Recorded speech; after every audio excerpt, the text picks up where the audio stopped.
नमस्कार, आप देख रहे हैं सिटी सेंटर शो। मुंबई से मैं हूं पूजा भारद्वाज और इस वक्त मैं मौजूद हूं अजीत पवार के नए एनसीपी दफ्तर के बिल्कुल बाहर। और यहां पर जो पोस्टर हुआ करता था वहां पर अजीत पवार और शरद पवार की फोटो साथ नजर आई थी, लेकिन आप देखें यहां से शरद पवार की फोटो अब हटा दी गई है क्योंकि शरद पवार द्वारा ही मना किया गया था उनकी फोटो को इस्तेमाल करने के लिए। लेकिन आप इस दफ्तर के बिल्कुल सामने की तस्वीर आपको हम दिखाते हैं। लाल रंग का वो पोस्टर जहां पर शरद पवार की तस्वीर है और उसमें लिखा है 83 वर्ष का योद्धा अकेला निकला है। तो बिल्कुल अजीत पवार के गुट के एनसीपी दफ्तर के नए एनसीपी दफ्तर के सामने शरद पवार की ये फोटो, जहां ये कहते हुए कि 83 साल की उम्र में भी उनमें ये हौसला है कि पार्टी को फिर से खड़ा कर पाएं। और यही वो बात उन्होंने दिल्ली में भी कही, जहां राष्ट्रीय कार्यकारिणी की बैठक में वो पहुंचे और इस बैठक के खत्म होने के बाद प्रेस कॉन्फ्रेंस उन्होंने की और ऐलान किया कि बागी विधायकों को निकाल दिया गया है पार्टी से। उन्होंने दावा किया कि पार्टी नहीं टूटी है, विधायक टूटे हैं। उन्होंने साथ ही ये भी कहा कि इस उम्र में भी वो पार्टी को खड़ा करने का हौसला रखते हैं। देखिए रिपोर्ट। 82 हो या 92, मैं अब भी असरदार हूँ। एनसीपी की राष्ट्रीय कार्यकारिणी की बैठक के बाद प्रेस से बात करने निकले शरद पवार के चेहरे पर अपनी तरह का भरोसा दिखा। एनसीपी की राष्ट्रीय कार्यकारिणी के 12 सदस्यों में 7 शरद पवार के साथ दिखे। 15 आमंत्रित सदस्यों में 10 बैठक में मौजूद रहे। पार्टी की ज्यादातर राज्य इकाइयां शरद पवार के साथ दिखी। महाराष्ट्र इकाई भी पवार के साथ है। इस बिना पर पवार ने कहा कि पार्टी नहीं टूटी, विधायक टूटे हैं। जहाँ तक लोगों का समर्थन है, हर शख्स, हर जवान हमें समर्थन दे रहा है। इससे मुझे खुशी है और भरोसा मिला है। लोगों को मिल रहा है, इससे मुझे पूरा विश्वास और खुशी है। इससे पहले बैठक में प्रफुल्ल पटेल और सुनील तटकरे सहित 9 विधायकों को निकालने का फैसला किया गया। बैठक में 27 राज्यों के एनसीपी नेता शामिल हुए। ये सभी शरद पवार के साथ हैं। किसी ने भी नहीं कहा कि वो पवार साहब के साथ नहीं है। उधर इस बैठक को अजीत पवार गुट ने प्रेस रिलीज जारी कर अमान्य बताया। कहा कि चुनाव आयोग के फैसले तक इस बैठक की कोई मान्यता नहीं है। लेकिन असली सवाल बचा हुआ है, स्पीकर और चुनाव आयोग इस मामले में किसके साथ खड़े होते हैं। ये सच है कि एनसीपी के संगठन का बड़ा हिस्सा शरद पवार के साथ है, लेकिन एनसीपी की असली जमीन और ताकत महाराष्ट्र है। वहाँ ये दिख रहा है कि 80 पार के पवार को फिर से जनता के बीच जाना होगा। नई दिल्ली में कैमरामैन अशोक महाले और सुधीश राम के साथ राजीव रंजन, एनडीटीवी इंडिया। महाराष्ट्र की राजनीति में चाचा शरद पवार और भतीजे अजित पवार की लड़ाई ने सियासी सरगर्मी बढ़ा दी है, तो राजनीति में चाचा भतीजे की पुरानी लड़ाई भी ताजा हो गई है। आपको दिखाते हैं सुनील सिंह की इस रिपोर्ट में कि किस तरह से गद्दी की लड़ाई में चाचा भतीजे के रिश्ते कई बार टूटे बिखरे हैं। काय आम्ही कुणाच्या पोटी जन्माला आलो नाही, ही चूक आहे आमची। शरद पवार की छत्रछाया में बड़े हुए अजित पवार ने आखिरकार ये सवाल उछाल दिया। अब चाचा को मात देकर एनसीपी पर काबिज होने की कोशिश में है, बताते हुए कि उन्हें बार बार विलेन बनाया गया। का मला क्यों मुझे लोगों के सामने विलेन बनाया जाता है, समझ नहीं आता। कळत नाही काय माझी चूक आहे। मेरी गलती क्या है, किस लिए और क्यों ये सब चल रहा है, क्यों इस प्रकार की तस्वीर राज्य में निर्माण की जा रही है। मैं किसी की कोख में पैदा नहीं हुआ, क्या ये मेरी गलती है। चूक आहे आमची। जवाब में चाचा ने तो ज्यादा कुछ नहीं कहा, लेकिन बेटी सुप्रिया सुले ने चेतावनी दी कि पिता पर मत जाओ। बाकी कुणाबद्दली बोला, कुणाबद्दली आमच्यावर करा, काही करा। बाकी किसी पर भी बोलो, मुझ पर बोलो या किसी और पर बोलो, हम सब सुन लेंगे, लेकिन बाप के मुंह मत लगो। मैं एक बात बताती हूँ, महिला हूँ मैं, छोटी सी बात पर भी आंख में पानी आता है, लेकिन जब संघर्ष की बात आती है ना, तो वही महिला अहिल्याबाई होती है, वही तारा रानी और वही जिजाऊ होती है। पदर खोचून तीच अहिल्या होते, तीच तारा राणी होते आणि तीच जिजाऊ होते। वैसे महाराष्ट्र चाचा भतीजे की कुछ और तकरारें देख चुका है। बाल ठाकरे और गोपीनाथ मुंडे परिवार का विवाद जग जाहिर है। बाल ठाकरे को बेटे उद्धव और भतीजे राज के बीच उत्तराधिकारी चुनना था। बाल ठाकरे ने बेटे का चुनाव किया। नतीजा ये हुआ कि फायर ब्रांड भतीजे राज ठाकरे ने 27 नवंबर 2005 को शिवसेना छोड़ दी और 9 मार्च 2006 को महाराष्ट्र नवनिर्माण पार्टी बना ली। पहली बार किसी ठाकरे ने शिवसेना छोड़ी थी। धनंजय मुंडे को गोपीनाथ मुंडे ने बीड़ की राजनीति की बड़ी जिम्मेदारी सौंपी थी। गोपीनाथ मुंडे केंद्र गए, लेकिन राज्य में बेटी पंकजा मुंडे को उम्मीदवार बना गए। धनंजय गोपीनाथ मुंडे के राजनीतिक उत्तराधिकारी के रूप में देखे जाते थे, लेकिन नाराजगी ऐसी बढ़ी कि चाचा का साथ छोड़ घड़ी के साथ हो लिए। आखिर ऐसा क्यों है कि किसी भी पार्टी को आगे बढ़ाने वाले भतीजे को छोड़कर नेता बेटे बेटियों को अहमियत देने लगते हैं? राजनीतिक विश्लेषकों के मुताबिक खून का रिश्ता सबसे बड़ा होता है। राजनीति में भी यही ट्रेंड है जो परिवार में होता है। मुझे गोपीनाथ मुंडे जी का एक वाक्य यहाँ पर याद आता है, जब उनको पूछा गया कि जब धनंजय मुंडे आप जब राजनीति में अच्छी तरह से काम कर रहे थे, आपकी सारी कमान बीड़ जिले में वही संभाल रहे थे, तो फिर ये पंकजा कहाँ से आपने आगे किया उनको? वो तो पूना में सेटल हुई थी अपने परिवार के साथ। उन्होंने कहा था कि जब शायद ये पत्रकारों के सामने कहा था कि जब मुझे वापस विधानसभा चुनाव लड़ने की नौबत आएगी तब मैं अपनी बेटी को बड़ी आसानी से कह सकता हूँ कि जगह खाली कर दो। तो इस वाक्य में काफ़ी गहरा ये है कि शायद अपने भतीजों को नेता लोग अपने कंट्रोल के बाहर समझते होंगे कि इनको कंट्रोल करना बड़ा मुश्किल हो जाता है। सिर्फ महाराष्ट्र ही नहीं, देश की राजनीति में भी चाचा भतीजे की नाटकीय लड़ाई हैरान कर चुकी है। बिहार में एलजेपी अध्यक्ष रामविलास पासवान के देहांत के बाद चाचा भतीजे यानी रामविलास के भाई पशुपति और बेटे चिराग पासवान आमने सामने आ गए थे। तो चाचा भतीजे का ऐसा ही विवाद समाजवादी पार्टी में शिवपाल यादव और अखिलेश यादव के रूप में दिखा। पंजाब के कद्दावर नेता प्रकाश सिंह बादल और उनके भतीजे मनप्रीत सिंह बादल के बीच भी ऐसी ही टकराहट थी कि मुख्यमंत्री का पद दोनों के रिश्ते के आगे बड़ा पड़ गया। राजनीति में रिश्ते बनते हैं तो टूटते भी हैं, लेकिन घर के भीतर टूट होती है तो तकलीफ होती है और हंगामा भी होता है। निश्चय ही शरद पवार के लंबे राजनीतिक करियर में ये सबसे बड़ी चोट है जो उन्हें अपने भतीजे के हाथों झेलनी पड़ी है। मुंबई से अपने सहयोगी पूजा भारद्वाज और cameraman Praveen Rohit Sunil Singh, NDTV India के लिए। और हाइब्रिड नौकरियों में लगातार बढ़ोतरी हो रही है। क्या है कर्मचारियों और कंपनियों की राय? साक्षी बजाज की इस रिपोर्ट में आपको दिखाते हैं। लिंक्डइन पर पोस्ट किए गए आंकड़ों से पता चलता है कि 2023 के पहले 2 महीने में हुई शुरुआती स्तर की भर्तियों में रिमोट और हाइब्रिड नौकरियां 12.3% थी, जबकि पिछले साल इसी दौरान ये आंकड़ा 9.6% था।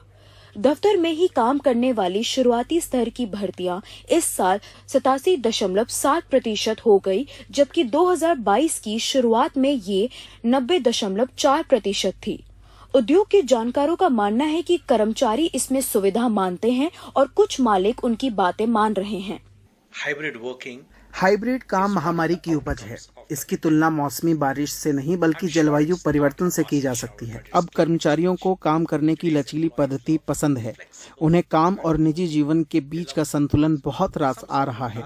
मालिकों को ये पसंद आए या ना आए, उन्हें कर्मचारियों की मांग को मानना ही होगा ताकि वो अच्छी प्रतिभाओं को रख पाएं और रोक पाएं। हालांकि कर्मचारियों को लगता है कि निजी जीवन और काम के बीच बेहतर संतुलन के साथ दफ्तर न जाने से बचने वाले समय के कारण उनकी काम के प्रति उत्पादकता बढ़ी है, लेकिन मालिकों को इस बात की चिंता है कि उनकी उत्पादकता का आकलन कैसे किया जाए और क्या इसे मापने के पैमाने बदलेंगे। It has also improved my work-life balance. मेरे काम और निजी जीवन में संतुलन आ गया है। अब मैं घर पर ज्यादा समय बिता पाता हूँ। इससे काफी मदद मिल रही है, प्रोडक्टिविटी भी बढ़ रही है। And also the costs incurred in that. Requirement for the employees, but मालिकों को हाइब्रिड मॉडल की तरफ रुख करना होगा। ये कंपनियों और कर्मचारियों दोनों के लिए फायदेमंद होगा। Hybrid mode of working, which is surely a profitable approach for both of them. Hybrid model का सबसे बड़ा फायदा मेरी नज़र में ये है कि वो कंपनियों और कर्मचारियों दोनों को फ्लेक्सिबिलिटी देता है। ये बात ठीक है, कुछ ऑफिस मीटिंग्स के पुराने तरीके को ही अपनाते हैं और कहीं हद तक उसका दूसरा विकल्प भी नहीं दिखता, लेकिन कई दफ्तर ऐसे हैं जो अब ये मॉडल अपना रहे हैं। एक्सपर्ट्स के अनुसार हाइब्रिड वर्कप्लेस मॉडल का दौर जो है वो अभी कायम रहेगा, लेकिन सवाल ये है कि एम्प्लॉइज की प्रोडक्टिविटी जो है उसको कैसे आंका जाएगा। साक्षी बजाज, एनडीटीवी इंडिया के लिए। क्या है थ्रेड्स जिसमें पहुंच रहे हैं भारी संख्या में लोग? दिखाएंगे आपको ये पूरी खबर। ब्रेक के बाद देखते रहिए सिटी सेंटर शो।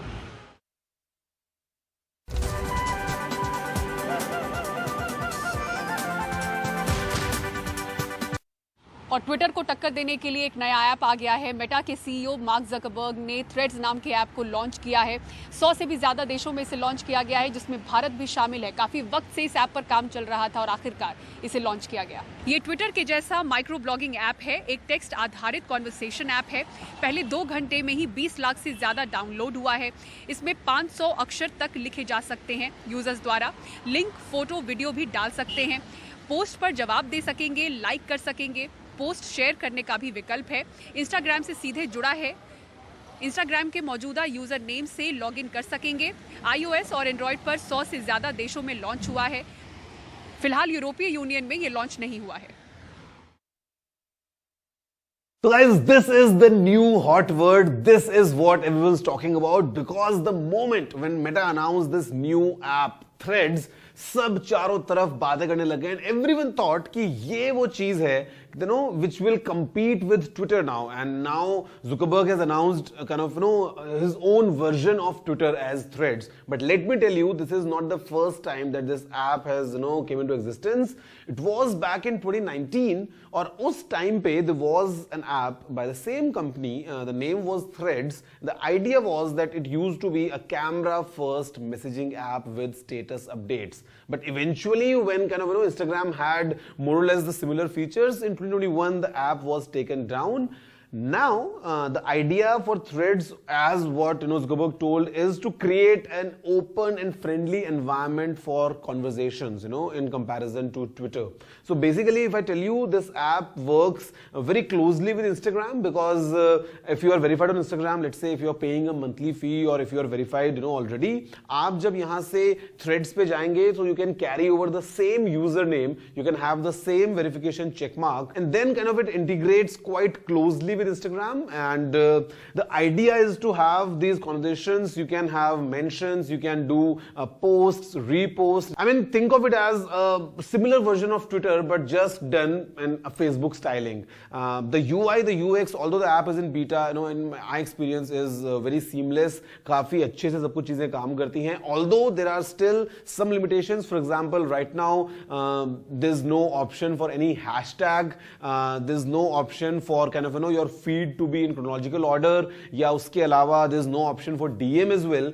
तो ये सब चीजें शायद अभी आने वाली हैं in the coming days, but it just shows the power of Meta as a platform because let's say WhatsApp, Instagram, Facebook, because all of these are owned by Meta now, and Threads being the newest member of the family, and the way, you know, this works very closely with Instagram kind of, you know, shows the strength what Meta has with it. But then again there has been some response कि लोग गए starting में and then उनको मजा नहीं आया because they didn't feel that Twitter vibe there. So for all that, you know, crowd who loves Twitter, maybe Thread is something which they would not prefer eventually. But अभी के लिए, because this is new, this is fresh, everyone's kind of, you know, talking about it. Everyone's going to Threads, creating their own accounts. And in fact, I'll tell you my own experience. Just this morning, I created my account on Threads, and the login is done via Instagram, which is completely seamless. I had the same username, I had the same blue verification mark,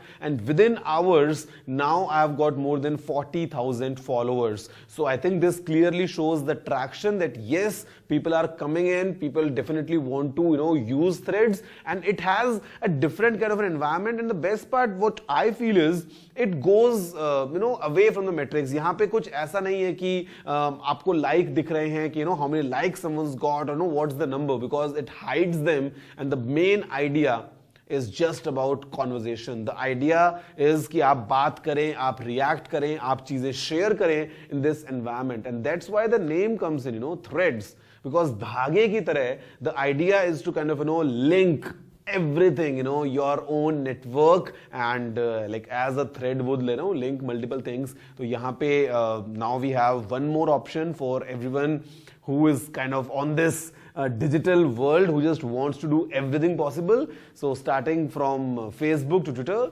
now अभी Threads का भी option आ गया है for people to enjoy. And let's see what happens in future. आगे चल के क्या नए updates मिलते हैं, response कैसा होता है, how do people, you know, perceive it, and if it becomes a big hit or another flop in this digital age.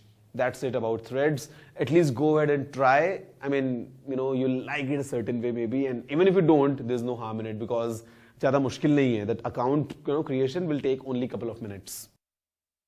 आज मेरा मनपसंद डोसा खाने आया हूँ. और भाई आपको दिखाते हैं ऑस्ट्रेलियन हाई कमीशन में काम करने वाले टॉम ने किस तरह से लिया भारतीय व्यंजनों का जायका और ट्विटर पर उन्होंने ये वीडियो साझा किया. बहुत लाजवाब है. मुझे यहाँ का डोसा दिल्ली में सबसे अच्छा लगता है, तो आइए खा के देखते हैं.